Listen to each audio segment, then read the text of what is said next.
So where was I? Part two. I got the call to say my dad was getting ready to transition and I had to make it to the hospital. My friend remembered the voice she heard in her sitting room a couple of weeks before, a bit of time before, I can't remember how long ago before it was, that clearly stated, crystal clear, firmly, you must make time for Aveen. And she immediately knew she wasn't to get on the next train, and she took me by the hand and she put me in a taxi, and she took me gently, lovingly, held my hand in the taxi as I got very emotional naturally because it was my dad's passing, and she escorted me right up to the point where she wasn't allowed to enter the ICU because it was family only. And I often wonder how I would have managed to get there if it hadn't have been for my friend, because when you get a shock like that and you get that kind of news, I remember feeling like a puddle, like I turned into a puddle on the floor. It was very hard to think clearly and rationally and to actually just do all the normal things to actually get to the hospital, right? So it was just so divinely timed. It's incredible. It gives me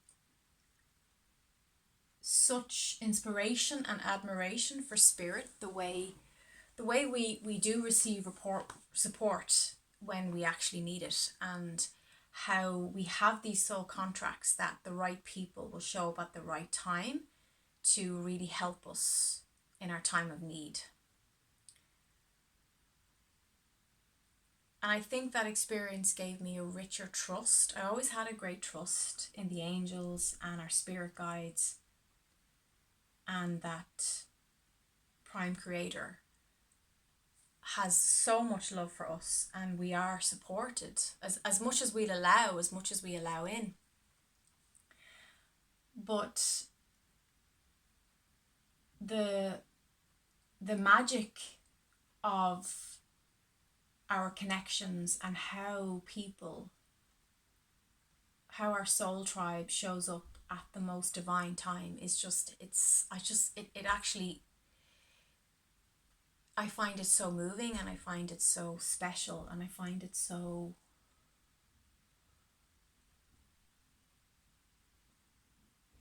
awesome, like literally awe-inspiring, awesome. So we make these soul agreements. We have little soul promises that we make to each other when we're in the non-physical, and it's literally like when you're exploring, or when you're down and out, I will show up and I will point you in the direction of the light. Now you still have your free will, right? You still have the choice of whether you will receive that support or not, whether you will get the message and actually follow through on the guidance that's being offered. You always have choice. Nothing is forced upon you. Even the things that you're born with that you think were not your choice were actually at one point your choice. And I know that can be hard to hear from this very solid perspective of physical human eyes. But everything is agreed upon and decided upon prior to your coming here. I think I'm going to turn on the light because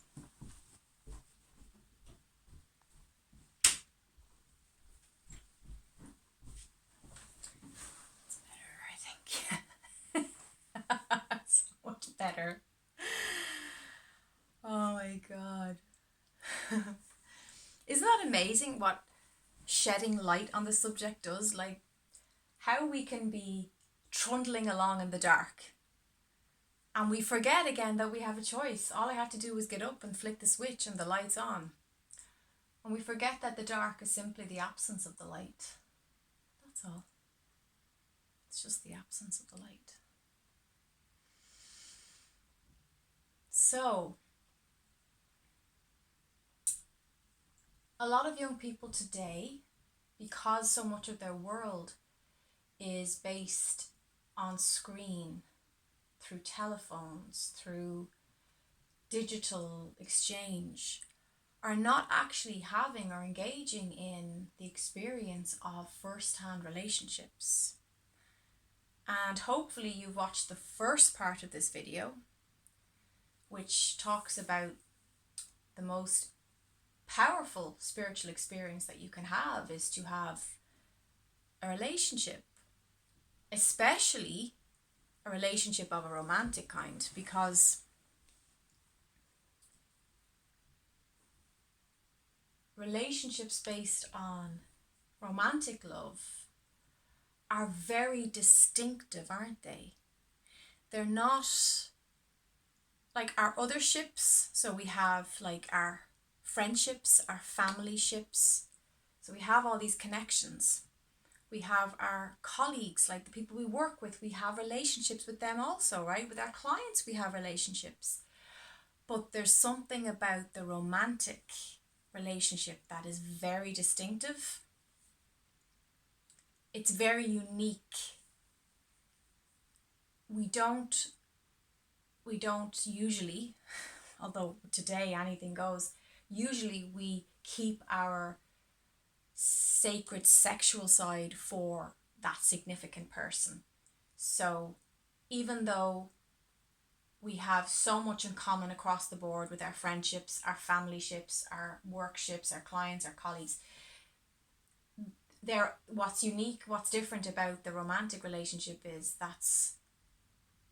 it goes so deep into a closeness. It goes so deep into a level of intimacy that the other relationships usually don't go.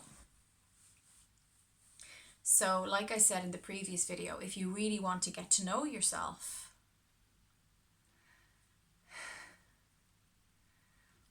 have a romantic relationship. I'm not saying it's the only way to get to know yourself. Absolutely not. And then we have to look at the other side of that, because there is also, in a lot of cultures, I would say love addiction or sex addiction, which is not what I'm talking about. I'm not talking about using a relationship as a distraction from the self. I remember as a young girl seeing all my girlfriends start to get interested in boys and relationships and kissing and all that, and I really didn't feel ready. I always felt I was a late bloomer. I remember thinking, what's the rush?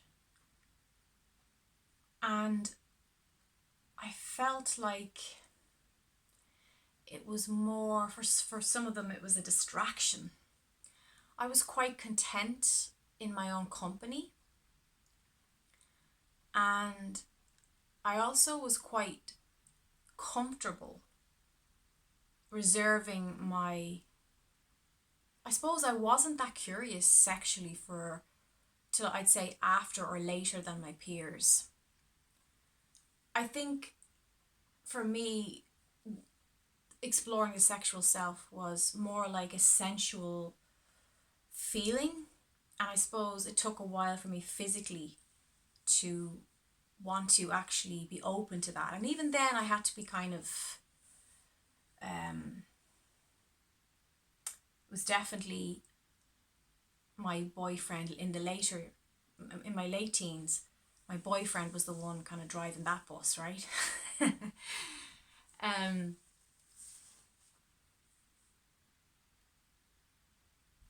So I'm not talking about external distractions. I'm talking about genuine, authentic connection where you meet somebody and you just know. You know when you feel the essence of that person that they are part of your soul family. And you know that you were meant to cross paths, and you know that you are going to get to know this person and they are going to get to know you. And it's going to be revealing. And I think in the beginning, in the honeymoon phase, we can get caught up in the excitement of, oh, this is going to be so beautiful and wonderful. And it is, right? With soul mates, with soul connected relationships, it is amazing and beautiful and magic. But we also can be very disheartened or discouraged when the reflection also shows us the shadow, or shows us where we are perhaps less strong in ourselves. And that's where we can want to cling to or rush back to the fantasy, the Disney fantasy of how a relationship should be or how it should look. I also think that we can be very attached to an idea of who our soulmate is, or how they're going to look, or how they're going to present themselves in our lives.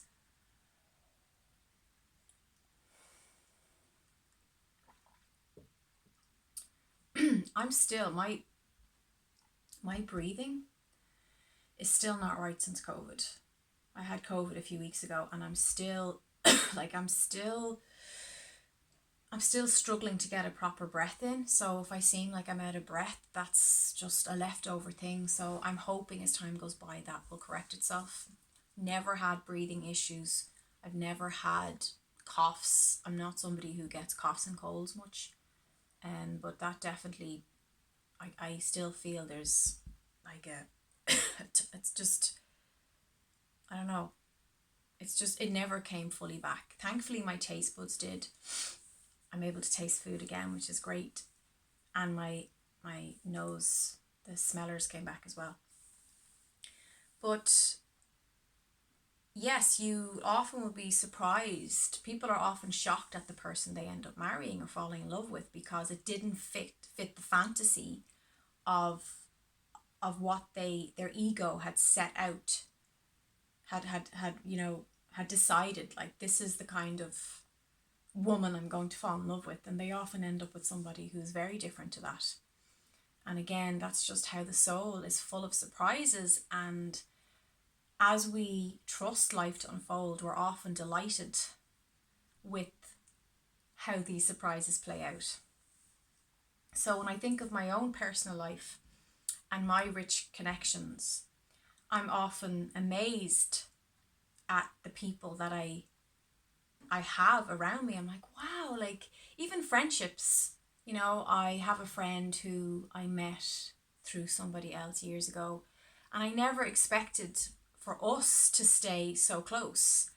And the person I met her through is long gone, and we are, over the years, our friendship has continued to blossom and grow and deepen. And I mean, I don't see her all the time, right? We live in different places, but I always know that when I do see her, it's like I saw her yesterday.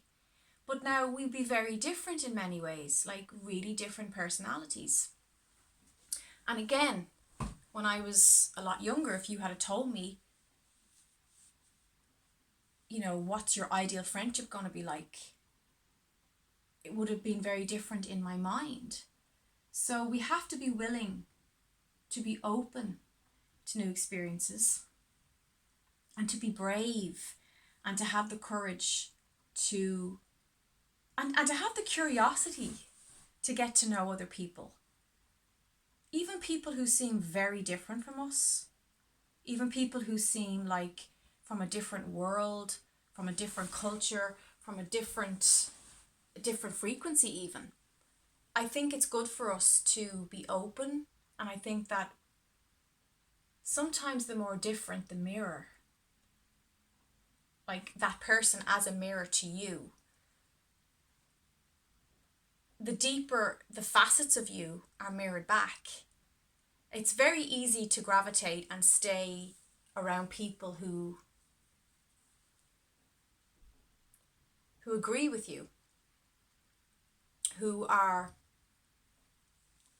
very similar, very like you, but that can get stale, and it can almost feel like,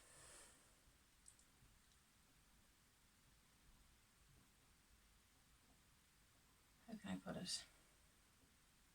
Like sometimes our soul is really hungry for the challenge of getting to know or spending time with somebody who is starkly different to us, because we're here to expand our perspectives. And if you're just playing it safe all the time and staying around people like yes people, a lot of celebrities talk about this. The most famous one would be Elvis. People say that he kept all his yes people around him in a circle. Another word for that would be sycophants. People who basically were there to get paid. They'd have some job as part of his circle, but really, they didn't challenge him in a healthy, loving way when he needed to be. So it was all just, yes, Elvis, thank you, Elvis, great Elvis, and just told him what he wanted to hear, what his ego needed to hear, even though his heart really trusted these friendships. Now, I'm not saying all those people, he did have some genuinely really good friends around him, and they did try to warn him about the yes people. But what I'm saying is, it's so easy to play it safe, but your life is going to get really stale if you're not willing to step out of your comfort zone and be curious. Be curious about experiences and be curious about people. I've always been fascinated by people. I absolutely love talking to people. I love getting to know people. I love spending time with people. As a kid or even as a teenager, even in my 20s, meeting in college and stuff, meeting friends from different parts of the world. Like I had French friends, Canadian friends, American friends. I loved the differences, the different lifestyles, the different cultures, the different language. I always gravitated to something that was fresh and new like that, because I always learned something, and it was very inspiring to know that there was other ways, there was other energies out there. So I think it's very important that we keep that enthusiasm and that curiosity for life. I know we're coming into a time now where we're wrapping up this year, and there can be a lot of reflection, and there's definitely a slowing down as we get close to Christmas, and that's all very natural. But I also think it's good to keep your optimism and your enthusiasm and your sense of hope for the new year ahead. And if you've been playing it safe, maybe you were meant to see this message today. If you've been keeping yourself hidden under your duvet and hiding away from the world because you've been hurt in the past, perhaps you're meant to get this message today so that you are inspired to be curious enough to allow yourself to get back into the world and to really live.